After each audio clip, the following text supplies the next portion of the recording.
Good morning. Good morning and welcome. Welcome to this live broadcast here from Great Central Railway here in Leicestershire. We are here with the team of the National Railway Museum, which of course is part of the Science Museum Group, and we're here today at the Great Central Railway to celebrate 50 years since the end of steam. Because of course today is the anniversary, the actual day, 11th of August 1968, when one of these locomotives out here behind us, this specific one here, Locomotive 70013, Oliver Cromwell, was one of the locomotives to haul that very last mainline steam train right the way through and brought about the end of a complete era. Now, this locomotive is now part of the Science Museum Group collection, and we are absolutely delighted to be able to give rides behind it today. And today's broadcast, we're going to take you aboard that locomotive and of course talk to some of the customers and passengers around the engine who of course were there back then in 1968 as well. I'm out of breath, by the way. I've just had to run up the side of the engine for this hectic morning, and so that's kind of characterising, I think, our entire broadcast today. It's going to be slightly hectic. You're going to have some issues with the broadcast quality, I think, occasionally, and I don't mean just me, I mean the signal quality as well, because as we travel for the next few miles north from here in Leicester to Loughborough, you're going to see the signal maybe coming in and out a bit. We apologise in advance for that. We are broadcasting live in a world first from an express steam locomotive. Now, it's my absolute privilege and a pleasure to be here. I'm Tim Dunn. I'm a railway historian and occasional presenter, but here, of course, because I am a huge rail enthusiast too. I'm here on behalf of the National Railway Museum and the Science Museum Group to share some of the wonderful things we're going to see today. Now, thrillingly, of course, we're going to talk to so many people and see many, many wonderful things, but I'm not actually here alone. It's also a great thrill for me to be here with my very dearest friends, Anthony Cools from the National Railway Museum. Now, Anthony, where are you? Over here. Propping up this site. This is, again, one of the joys of live broadcast. It is. I have another arm as well, you know. Yes, because high tech here at Railway Museum. And tell me, you and I have worked together for many years on and off and been friends for many years. But why are you here today, and what do you do? I'm the Senior Curator of Rail Transport and Technology, which means if it's got wheels on and it's part of the collection, then it's my responsibility. Not just for the stuff that we've got at York and at Locomotion, but for the items that are on loan across the country. And of course we have a number of locos here at the Great Central Railway where we can show them off with our partners here, the 5305 LA, who are custodians of the engine, Great Central Railway as a host railway, and there's no better place to see Cromwell doing the job it was built to do. Absolutely. Well, again, thank you so much for coming here today. We're going to be talking to Anthony throughout this morning. We're going to be doing this broadcast from now to about 12:30 today. And the running order for today is going to be us having a little chat over here. We're going to hop on the engine for about 25 minutes for an express non-stop trip up to Loughborough as well. We're going to get off there and meet some more people, some of the crew, and talk to some passengers as well. But before we go up there, I am also delighted to be joined by Mike Goff. You are the Managing Director, of course. That's correct, yes. And the Director of the Railway. Yeah, and thank you for letting us come here on your railway line. This Good morning. magnificent express railway line. You're very welcome. Tell us a little bit about the railway. The Great Central Railway, the nation's only twin-track heritage railway, and arguably Europe's only twin-track heritage railway. 16-mile round trip through some beautiful Middle England, Charnwood, Leicester countryside, featuring 4 stations en route with a variety of periods covered right the way from north to south, and basically a very beautiful experience visited by 90,000 visitors per year. It really is beautiful, isn't it? I mean, we're standing here in the glorious sunshine. I'm wearing far too many layers, and quite how long this white shirt lasts for on the Footplate is anyone's guess. I've been told I was an idiot wearing it. I agree, I'm an idiot, and that's fine. But why are you holding this event here today? Well, 50 years ago, to this very day, to the actual day, 11th of August, 68. This tremendous beast here hauled out of Manchester Victoria, the part of the very last steam service 15 guinea special in 1968, 50 years ago. And we're very privileged indeed to have this locomotive permanently based at the Great Central Railway, thanks to our friends, the National Railway Museum and the 5305 Locomotive Association. So we're very excited about today to be able to reproduce the very same 15 guinea special hauled by Cromwell itself. Well, it's delightful. Now, This is a 15 guinea special, of Yep. course. But what else can people expect to see today and tomorrow? Well, in addition to Cromwell, you can also expect to see an additional 3 locomotives in steam, a standard 2MT, a Scania a 7F, and a standard 5. In addition to that, there'll be 2 heritage diesels in transport as well. So we're hoping for a big turnout, and it should be very exciting. We've certainly got a very exciting timetable. I saw, as we came down south earlier, a whole train of wind cutter wagons. Absolutely. These mineral wagons came surfing past. So it's not just steam haul passenger stuff. Now, we love to boost the experience. You know, loads of variety, and that's the beauty of the Great Central, is that, you know, we do have a huge rolling stock. We've got 249 pieces of rolling stock. Almost as many as we do. I mean, it's a spectacular railway. Yeah. As you said, this is a double-track main line for much of its length. But why is it so special to bring the Great Central Railway and Cromwell together? Right, well, I mean, there's a variety of reasons. Obviously, Cromwell has such a rich heritage and a rich history. And to be the last of its class to be in steam, and the last one to be overhauled, you know, we're very fortunate to have it here at the Great Central, thanks to the National Railway Museum. But it's more than just about steam enthusiasm. This locomotive is a beast. It is. It's a monster, isn't it? And it appeals to all generations in terms of its power, its majesty, its theatre. My grandchildren love it. It's a locomotive that when it passes you, or when it passes the train that you're on at speed, makes the hairs on the back of your neck stand up. Absolutely. I mean, if you're just looking at the engine now, you can Yeah. see it is poised there right now. It's ready to go. You know, this is a powerful machine. It's majestic, It isn't is majestic. What was it built for, Oliver Cromwell? When you say built for, sorry. Well, it was built for British Railways. Anthony, do you want to pop over here? I Yeah. can't if this thing isn't going to take me away and blow me down. It'll be fine there. It's going to blow over. That's fine. Anthony, what was Cromwell built to do? Well, Cromwell was built as an express passenger engine, but also able to haul fast freight, parcels trains, fitted freights. But its main duty, I mean, this engine started its life pulling expresses out to East Anglia, out to Liverpool Street. It's a 7p Pacific, so it's there working Anglo-Scottish expresses, goods, and they carried on. The engines were built, the Britannia classes, they started in 51 and were constructed through to the mid-50s. There are 55 of them, and they were there as the cutting-edge express locos that BR was using from, well, yeah, right from the early 50s till the mid-60s. Of course, this was the very last one in service. It was the last engine overhauled at Crewe Works, 66, 67. So it was singled out as a celebrity. It was the last steam locomotive to be actually overhauled by BR, wasn't it? That's right, it really was. It was. Other than the Vale of Rydal tank engines, I have to point that out because somebody will say on Facebook, BR ran steam after 68. Of course they did on the narrow gauge 2-foot line, but this is the last loco other than the Black Fives to haul a steam passenger train on British railways. Of course, in 71, the mainline steam ban is broken by King George V. Bulmers and Peter Pryor go into partnership with BR. But this is the last time in 68 that a steam locomotive owned by British Rail hauled a train on the main line. It's a seismic moment. It's 5 years before I was born. But it's half a lifetime away for a load of people. I think it's also fair to say that because it had been so recently restored, it made it the ideal candidate to go into the national It was singled out as an engine for preservation. Its place in history was assured. Britannia had been set aside for preservation. They found that there were issues with Britannia. There were faults in the frames. Bits had been pinched. But by 67, this engine's carved itself a niche. Boxing Day 67, it hits the headlines because it's there. It's the last engine to pull a football special, and there's loads of beautiful photographs with blue and grey carriages, the whole lot. I can tell you're wanting to wrap the time up and get on the train. You can tell us more, but we have a timetable to maintain. So, ladies and gentlemen, boys and girls, we're now going to hop aboard the locomotive with you as well as our passengers on the footplate, and it gives me great pleasure to take you with us. This is a really, truly unique experience, and we have to thank the National Railway Museum and the Science Museum Group for letting us do this.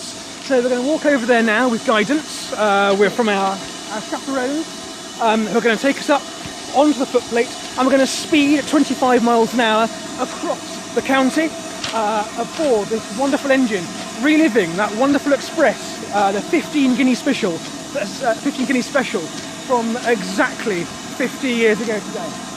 Stand across. Thank you very much.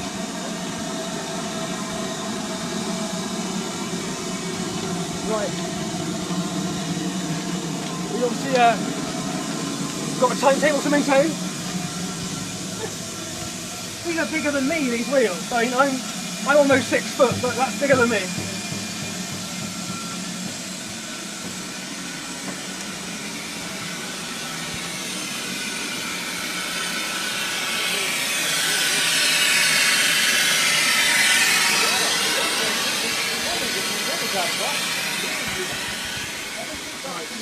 I think, Alan, you go up first?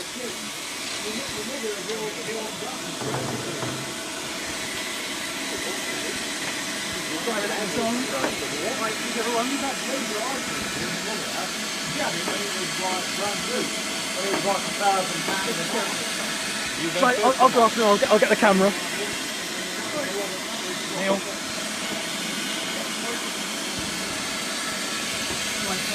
Okay.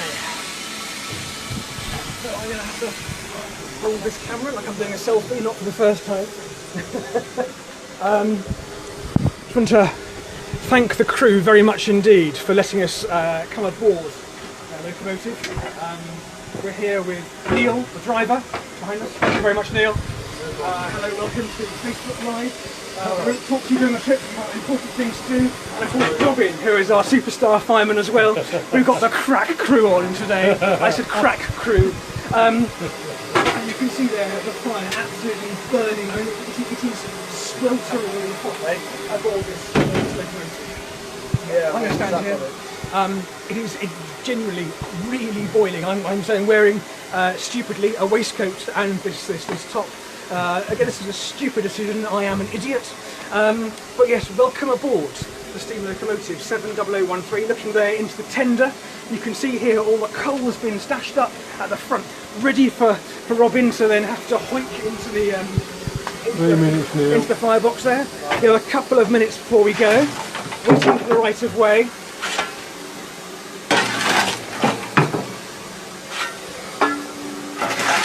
See here, Neil's got his hand there, waiting to go.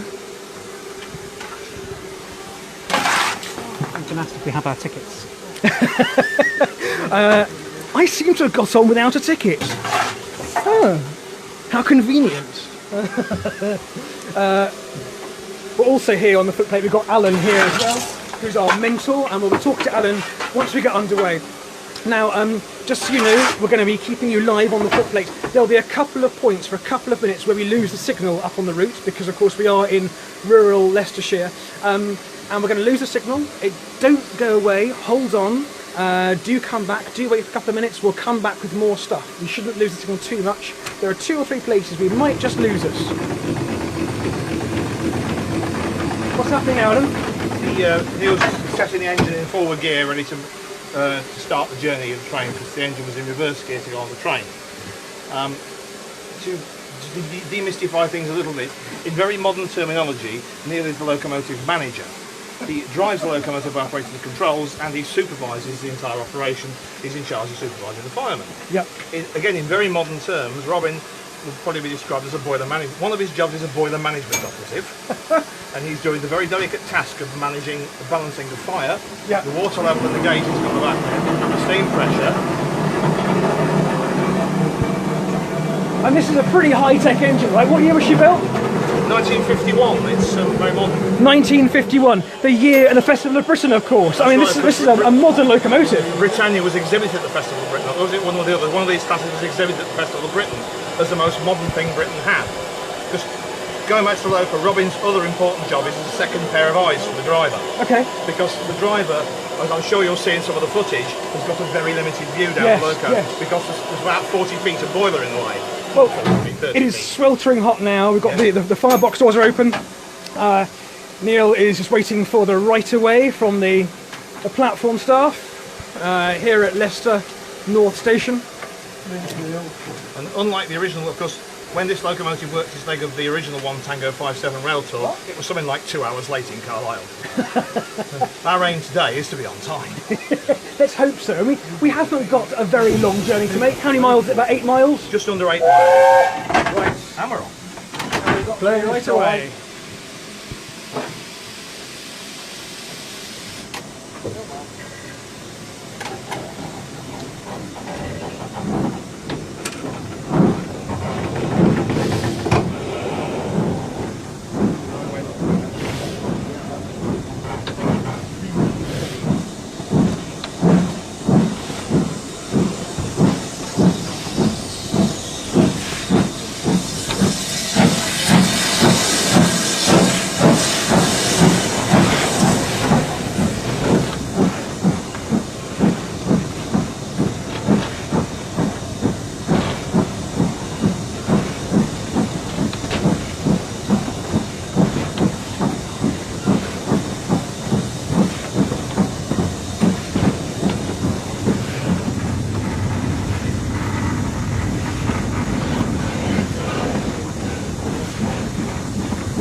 Okay, so we're now heading up the line. We've now left Leicester North.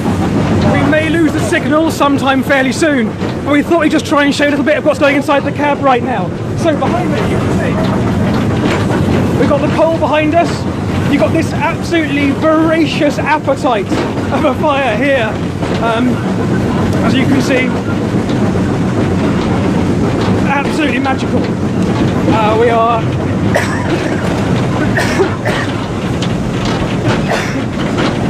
as you can probably imagine, there's coal dust flying around us right now. It is so hot in this cab, and there is coal dust floating around. Alan's sitting here laughing at me because I'm choking in the corner. Alan, tell us what's going on here. What's up here? Well, you've basically got here the lower gauge is the main steam boiler pressure, and that's the pressure in the boiler itself. Okay. In here, that's the level of water in the boiler. You can see the water bobbing up and down. That's the water in the boiler right now. Okay, outside that. We're going along now. So you've got two gauge glasses. That's correct. Why are there two? It's duplicated system for safety. Okay. Because that is the most critical of all the instruments on the locomotive. Because you know what happens when domestic kettle boils dry? Yeah. Can you scale that up into one of these? So that's why you always have two in case one fails. It becomes a giant bomb, doesn't it, effectively, without those things? Yeah, what's that up on top of there? That's probably Robin's lunch. Knowing Robin as well as I do, that'll be his Cornish pasta. Okay, I think one day there's probably time for a whole cooking show to be done what you can cook on a steam locomotive, because so much can be done on a shovel, can't it? Shovel cooking, smoke cooking, various backhead cooking. There are some serious experts in the country on them. Okay, so we're currently going around about 25 miles an hour. Do you want want to apologise there for the lack of connectivity. I say we are running through rural Leicestershire. Thank you for sticking with us, those of you who have, which is most of you it turns out. Thank you so much for bearing with us and our tech issues. Of course we are as well in this massive Faraday cage effectively. Entirely built of steel around us to stop us from getting through. So behind me, you can see, whilst you've been away from us and we've been away from you, we've taken away some of that coal that's been used up. Robin's been firing the stuff into the locomotive. Just slowing down now, and I can be a little bit less hysterical, we're doing it a bit quieter.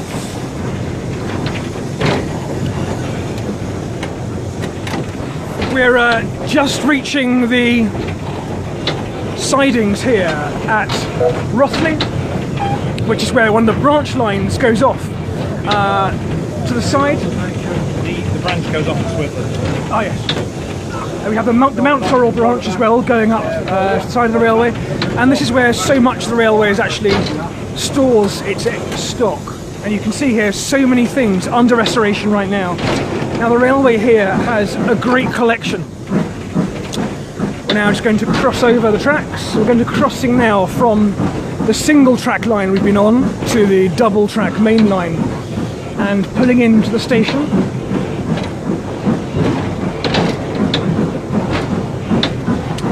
Now here at Rothley we're going to go straight to the platform until we get to the main Rothley sidings. Just north of here. And there are crowds, as you can see, on the platform. It's lovely to see so many people, families, adults, kids, people of all ages.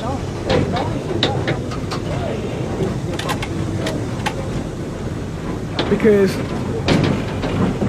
objects like this from the collection are so important to be seen out alive and in the communities that are important to them.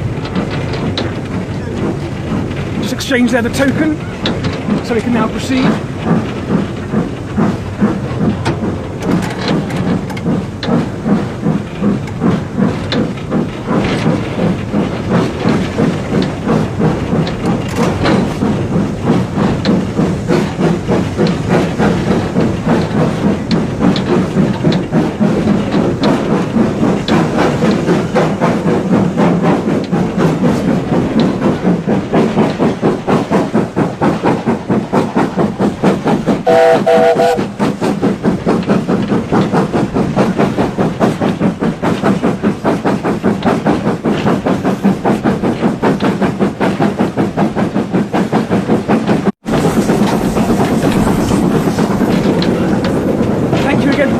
Now there are the signal dropouts.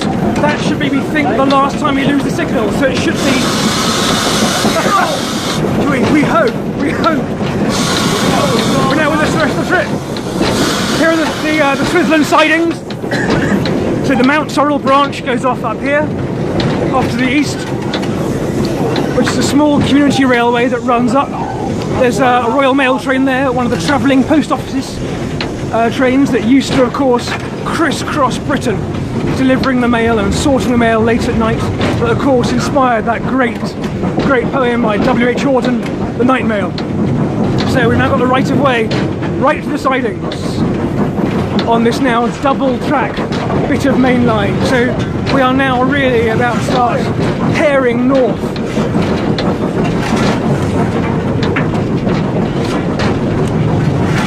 Again, we have to really thank the British Railway and the National Railway Museum and the Science Museum group for this wonderful opportunity to let everyone come aboard this locomotive with us today.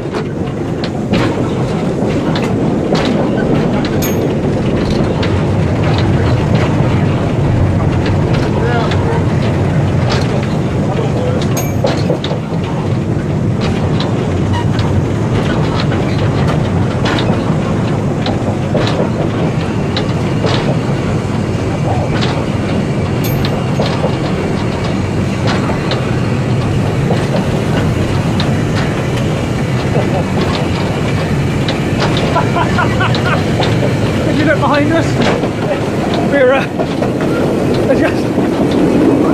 What's happening here, Alan? putting water on the coal to stop the dust, try and restrict the amount of dust that's flying. You can never stop it, but you can restrict it.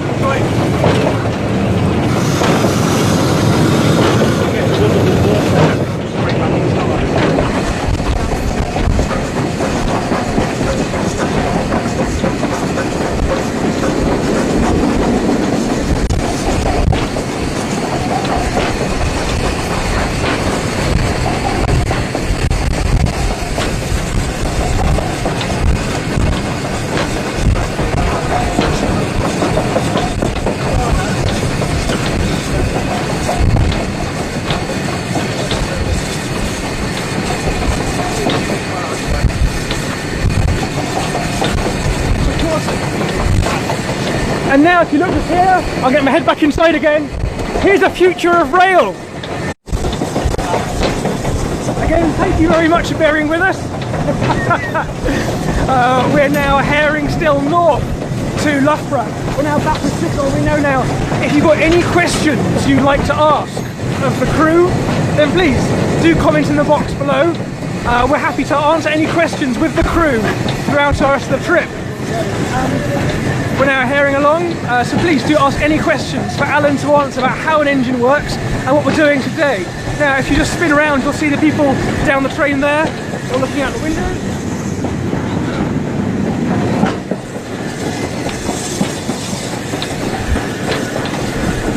This is something really quite special.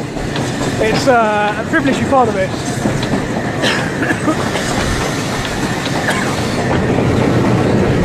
Sure. Okay, Barry, right. Alan. Yes, sir. Hello. We'd like to talk to people again about what some of these dials actually do up on this engine. So can you talk through these dials again? What's this one here? The large dial there, that's the boiler pressure on the locomotive. So it's currently 160 pounds per square inch. There's Robin just ducks underneath us. And the two columns either side there, the water level in the boiler. You can see is it's a very critical control on locomotive control indicator on the locomotive to let you know exactly how much water is in the boiler. The theory is it should never go below the bottom of the glass and it should never go above the top. Okay, and we're back again. Just slowing down just for a moment. We're either slowing down, we caught up the train ahead, I think. As you can see there, the crew, you've got Neil leaning out the window. I'm talking into a gerbil. This is a very strange thing to talk into. So we're just slowing down now. Why are we slowing down? I suspect we've caught the train in front up. Brilliant. This is a bit of an occupational hazard. This is what happens when you are on this spectacular express locomotive. See now, if you look down there, you can see that Robin is firing away. How much coal?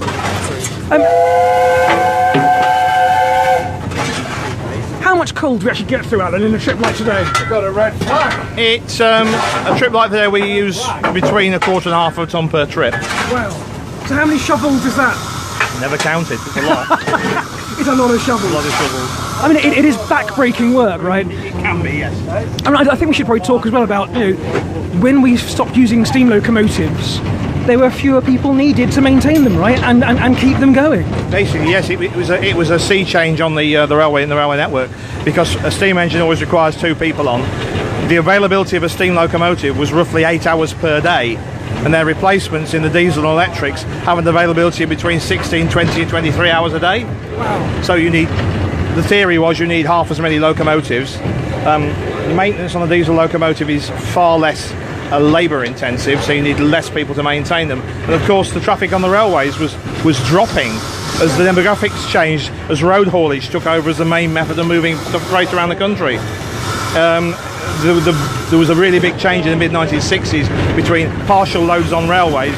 The railways moved to only doing full loads. Look out the window. Sorry, let's look out the window now, just for a minute. Sorry, we're no one signal.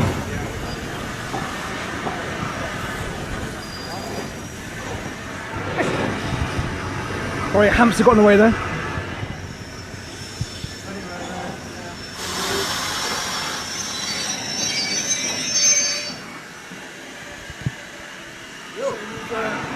We've just come to a halt here outside. This is Quorn Station. Quorn Station, yeah. Quorn Woodhouse.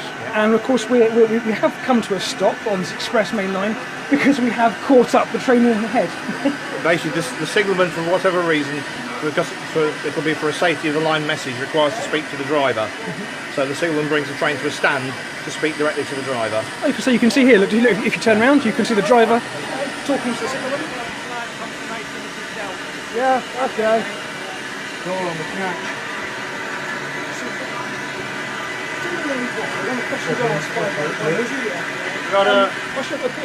And Chris, do we know why it was called Oliver Cromwell? Why was Cromwell chosen as a name? If I remember right at the back of my brain, the locomotives of this class, The Britannia class. The Britannia class.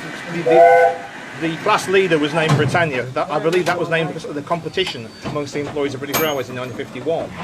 Because they took the loco, they had to rename another loco to transfer the name. And then from Britannia they went. The first few they were named after iconic people in history. Right. So there was a William Shakespeare. British icons, basically. There was Iron Duke after the Duke of Marlborough. So Oliver Cromwell, British icon. Was there Wellington as well? No, I don't think it was a Wellington. Okay. No, I think he wasn't held in that same esteem. They tend to be more historic than that. Okay. And the first, I think, I'm not an expert on the names. They went up to about the first 18 and 20 were named after icons. Right. Then they shifted to stars and planets. The eastern ones were named after the western ones were named after stars and things, and they used all sorts of names in the end.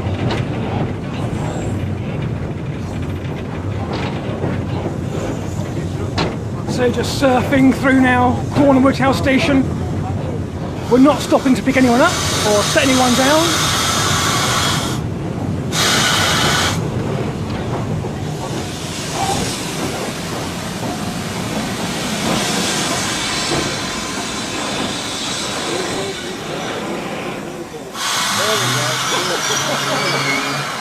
Actually, we are stopping to set people down. Unexpectedly so, and that's all right. Stop to check a door on the train. Right. Yep. Mind your back. Actually, as we're stopped. Super, right, okay. So now we've stopped in a relatively quiet point of the trip, unexpectedly so. Let's go back to some of those dials, shall we, as well? So we've talked up here, we've got the 2 gauge glasses for water, right? Yep. So we need to go over to the driver's side, really. On the driver's side, we'll go here. So, thank you very much. This is probably a bit more people are interested in than what the fireman does. I mean, a lot of what the fireman does is, it's probably the most highly skilled job, but also it's probably the most mysterious job, because trying to teach it to the younger generation is very hard, because there's no experience to download on how to do it. You have to learn to do it. But on the driver's side, this is the bit everybody tends to be more interested in. The controls on the very simple. Effectively, you have this large lever here, is called the regulator, which is actually the steam valve that allows steam from the boiler into the cylinders. You have here the reversing gear, which controls the direction of the locomotive, and it controls the direction and effectively the efficiency of the locomotive, because you can vary the amount of time for which you emit steam to the cylinders. And moving over here, you have here, this is the train brake valve. Oh, right. That applies the brake on every vehicle in the train. It's a fail-safe system, so if anything goes wrong with the train, the brake comes on. Brilliant. Being a heritage traction, we use vacuum, and the gauge for that isn't there. You can see it's 21 inches of mercury. So basically there's a long pipe through the train, we just suck all the air out of it. When that is then broken, the air goes in. Because of course it's a vacuum, and all the brakes then clamp straight on, and it brings the train to an almost immediate halt. So if any hole appears in the pipe, yes, the train stops. That's why it's called fail-safe. Brilliant. But modern systems are using air on the same principle. The other control we have, this is locomotive brake, which the locomotive has an independent brake. For when it's in use on its own, and that's currently applied to hold the train still in the station. And the other instrument we have within the bottom one, we have the speedometer to show the driver how fast he's going. And we've been in a pretty consistent 20 miles an hour. Between 20 and 25 miles per hour. The speed limit on this railway is 25 miles per hour. Yes. Which means you have a closing speed. I can't see this. Right, okay, so...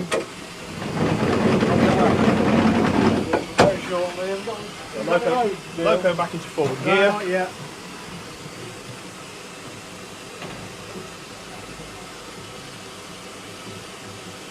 waiting for the signal to be cleared. Yeah, we've got the signal when they're ready. We now have a clear speed aspect on the signal. It's alright, the guys just check the signal. Just checking the guard now. That was the whistle going on the station platform. Right, driver. This is the whistle out of control. That's the best noise on the engine.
You can just see in the distance advancing a diesel train. Of course, 1968 was when diesels took over, and this, as I said earlier, this is the future of rail travel, and it's coming down the tracks towards us now in the other direction.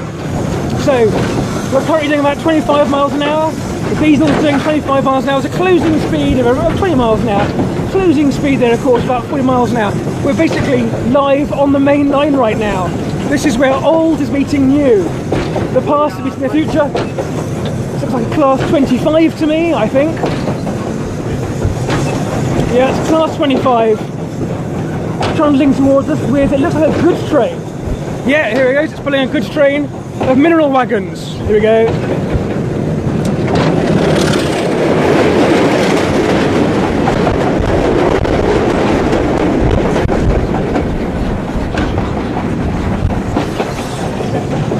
That was a lovely thing to see. Say the future running past us, just there. And you can probably see alongside the line side now a lot of people in their high-vis jackets, photographers. Lovely. You can see a lot of photographers taking photographs of this train today. This really is a very special place to be. Thank you so much for joining us and being part of this today. It's an absolute delight to share it with you. We're a couple of miles away yet from Loughborough. When we get there, we're going to be talking again to Mike Goff, of the Managing Director of Grand Central, and of course Anthony Cools, the Senior Curator of Rail Vehicles and Technology at the NRM, about this locomotive and the rest of the Science Museum Group collection, particularly those around rail travel. It'll be an absolute treat, I tell you.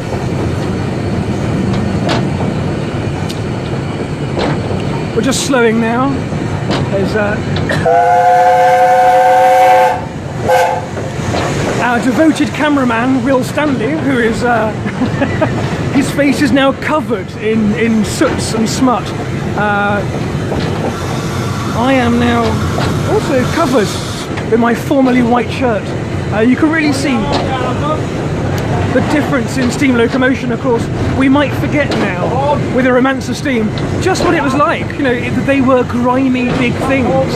They often made passengers' lives quite difficult at big stations, so these things would come in and cover people in soot and smoke.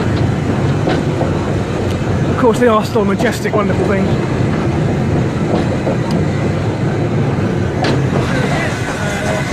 The future is coming upon us.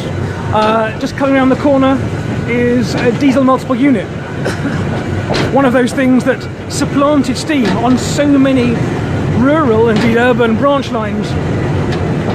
The diesel we see up ahead, there's multiple units. This was a thing that was built, and it indeed saved many branch lines. Low cost to operate, low cost to run, low cost to maintain.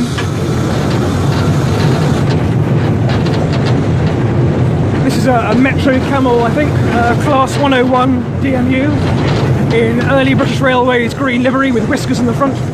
Looking rather lovely. It's going alongside us, so we'll just manoeuvring for a shunting manoeuvre, so overtaking it there. So kind of we're overtaking actually this little branch line train on the main line. Just going inside.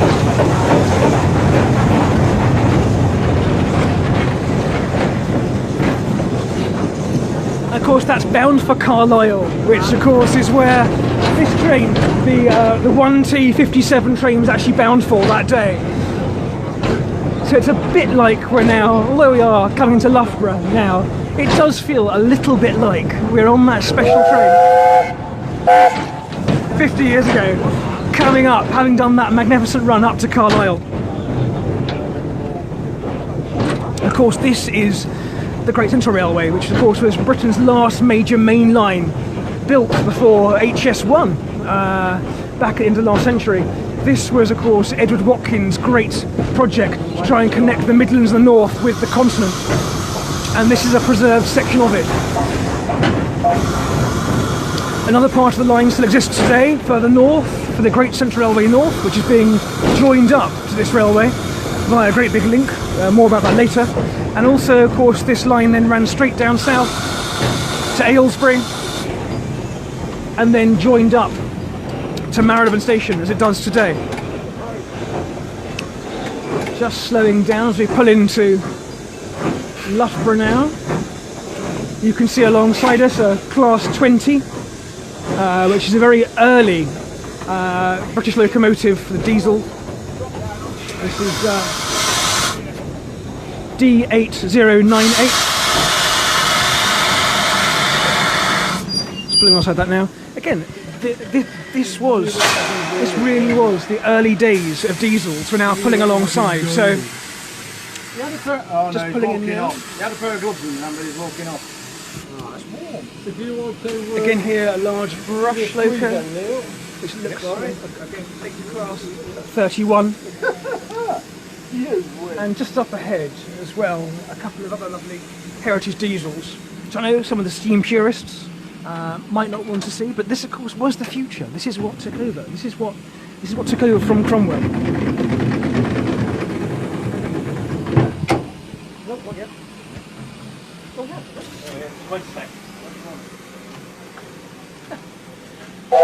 Of course, I was looking at the wrong side. We have actually arrived at Loughborough. That shows what I know, and I call myself a railway enthusiast, a railway historian. Anyway, we are now here at the end of our journey. Neil's now run off, rather than being interviewed by us. He's We're still just here. attending to his duties. Attending his duties. Alan, that was quite a run. That was rather splendid, wasn't it? It was certainly an experience, but the thing with the Great Central Railway, it is a completely unique experience, Yes. being the only preserved heritage railway in the country where you can see another train pass you, Yes. which was ably demonstrated on our journey back. Yeah, absolutely. And we passed one locomotive as we came down. Two diesel locomotives we saw. Yeah. One got cut out because of the bad signal further down the line. But what we're going to do is next we're going to talk again to Richard Goff. Mike Goff, the MD of the Great Central Railway, and then we're going to talk to Anthony Cools as well from the NRM, just about what it meant in 1968, and also some of the passengers up on board, some of whom were around in '68, and who'd like to tell us about what the end of steam meant for them. So somehow we're going to try and get off. Now, just look out here. This is the kind of the crowd that steam locomotives bring. So we're going to come out here and have a little look, looking back at the crowds here on the railway. Quite spectacular.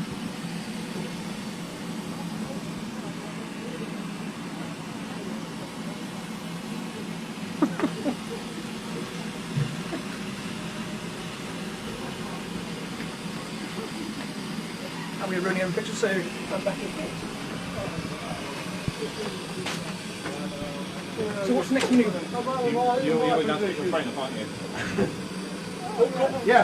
Best thing we need to do now is this loco is now going to pick up its train for its next working. Okay. Best thing we need to do now is to get on the ground level before it goes. Okay, so we get off. Right. We're going to just debunk and leave you to it. Thank you very much, chap. No problem. I don't know who these difficulties. Right. Just hold the bottom bit. Well, that was quite a trip. As I think you all enjoyed that. Will's getting off. He's our cameraman and producer. Right, Will. Thank you very much. Let's go and find Mr. Cools. There he is. He's loitering. There's Mr. Cools. Done. Oh, yeah. All right, have fun. Did you like that? No. Oh, No, I had a horrible time. I'll do it for you next time. I had a horrible time. that was delightful. Right, thank you for joining us. So, on the footplate, Alan. Thank you so much. That was absolute delight. More than welcome. And Anthony, you're here now. This, of course, was a rerun of the 15 guinea special so many years ago, 50 years ago, exactly this day. What did the 15 guinea special really mean for the railways? Well, the 15 guinea special brought down the curtain on well over a century of the steam locomotive. The steam locomotive not just as something for enthusiasts as us to enjoy today, but as something that drove the nation, provided power for industry, trains, ships, road locomotives, power stations, factories, mills. It was King Coal. It was King Coal, King yeah, Coal. yeah. And this hot fog drove the country. And of course, steam didn't actually finish on the railways till well into the 80s. This was the end of steam on British railways. But steam carried on with the National Coal Board. London Transport ran steam locos Till under 71? the streets till 71. 71, yeah. But in terms of the national psyche, this was the end of steam in the public eye. On the 12th of August, the Monday morning, there were no more steam locomotives to be seen in operation on the British main line. Rail. No, Yes, that on the was main it. line. Done, absolutely done. Final curtain, 15 guinea special. There'd been charters the previous weekend. The last timetabled BR steam train was the 3rd of August with a couple of locals around in the Preston area, but this was the last time that you would see a BR-owned express steam locomotive doing the job that it was built for. You can see now just the crowds it brings together. Yeah. You have got other things that do this, that bring in the crowds in the Science Museum Group collection, haven't you, as well? Yes, yeah, of course. I mean, we've got Tim Peake Sawyer's capsule, which is doing its national tour at the moment, drawing loads of people back to the Railway Museum. Flying Scotsman's just visited Locomotion at Shildon, brought in 19,000 people over the couple of weeks it was there. You know, the power of an iconic object to draw people, whether it's an aircraft or a boat, a ship, a vessel, a bus or a steam loco, is absolutely incredible. Look at these guys here, they're enjoying this piece of national heritage. I mean, there are people now I can see, men, women, children, streaming down the tracks. You probably can't see it entirely from this camera view, but down here there are several hundred people here today, also back behind us up on the platforms, who all come to enjoy it. Again, we call it an object, but to some of these people it isn't just an object. This is a living, breathing piece of equipment. It's a creature, right? Yeah. It's been said that the steam loco is one of the few things that was originally created solely for good. It's not been created to drop bombs on anybody. It's not been created to blow the men up. Oh look, just beyond that is the Class 33 diesel. That's one of ours as well. I think one's in your one, where the other one is. The ones it carries are replicas. Right. But that is actually genuine. So it does carry. Well, I got carried away there seeing the Class 33. It's part of the national collection just the same. So the Class 33 diesel down there, Yes. it's part of the national collection. It is, yeah. We've got a number of objects. That sounds awful, but a number of locomotives. objects, but they're also We've got beautiful a number of things. locos on loan here. We've got Cromwell, which you've seen today, Class 33 diesel, Sir Lamiel, the 460 Southern Region, and also the 04 Robinson Goods engine 280, which was built for the Great Central Railway in the early 1920s, before grouping, and an absolute icon, one of two Great Central locos left, so it's really great to have it on the line where it would have worked initially. Very splendid indeed. Now, of course, you can see Cromwell throughout this weekend. In fact, Yeah. we're going to be coming back live with Cromwell at 2 today. So we'll be actually in the carriage talking to more people a bit later on. But we'll be letting the announcements go on. Don't get on that train. Have you noticed that, by the way? The end board, I think, is lovely.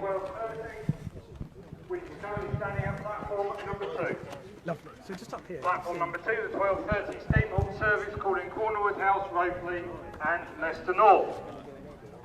So, and you I would like to remind can we talk about this? Yeah, well, I say this illustrates very much what I was saying a couple of minutes ago about the 15 guinea special, the events of 11th of August, bringing down that curtain on the steam loco. Rocket, when 1829, had all the technical bits and pieces, the multi-tubular boiler, the blast pipe, the cylinders directly connected via rods to the wheels.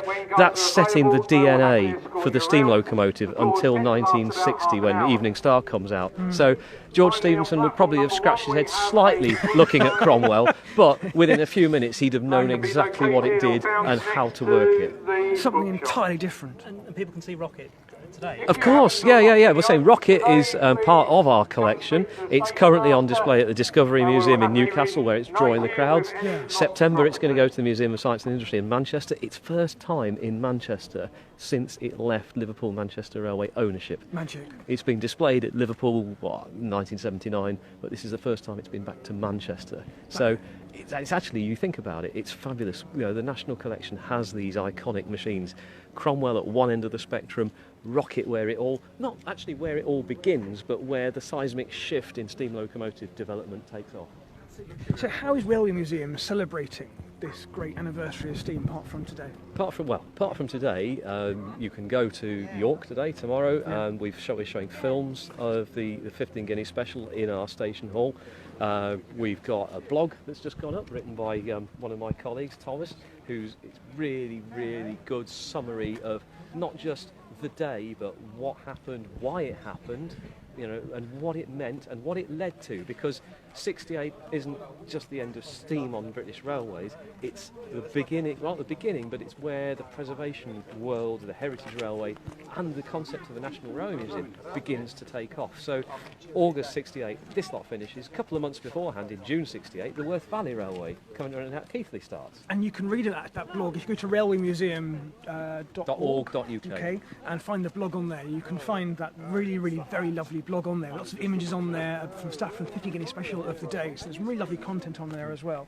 But where can you see Cromwell next? Apart from this afternoon, we're going to do our little trip at 25 and talk about the future of railway preservation and what preservation means in Heritage Day in Britain. But where else can you see Cromwell? Well, Cromwell is obviously based here, Yes. but as part of the National Collection, it's able to be lent to other railways around the country. It's going into the North Norfolk, I believe, fairly soon. Don't ask me the exact date, because I What's can't the quite exact remember. date? I don't know. I told you, don't ask me that. But September the 22nd, 23rd, we've got it at Locomotion, our museum at Shildon in County Durham, for the annual Steam Gala, and it'll be really nice to have it there, because not only will it be on display, the cab will be open for the public to visit, and you know, you can actually get up, do what you've done, but without the facility of locomotion. Well, absolutely. Well, I think, you know, I was going to try and talk to Mike again, but I think, you know, he's going to involve the operations, and most of the passengers are going up for the next journey. Or a cup of tea. And a cup of tea, which is what we're going to do next. But it just really remains, I think, for me, just to thank everybody, really, for letting us do this, and thank you for joining us on this, you know, remarkable anniversary, 50 years since the end of steam, for End of Steam Live, as we're calling it. You can join us again at 2 today, where we're going to be coming on another trip back up the line, and we're going to talk again to some of the team here behind the event and some of the team from Steam Railway magazine as well. But again, thank you so much for joining us on this delightful day. Thank you, Science Museum Group, thank you, Railway Museum, and thank you everyone for being part of it. Good afternoon.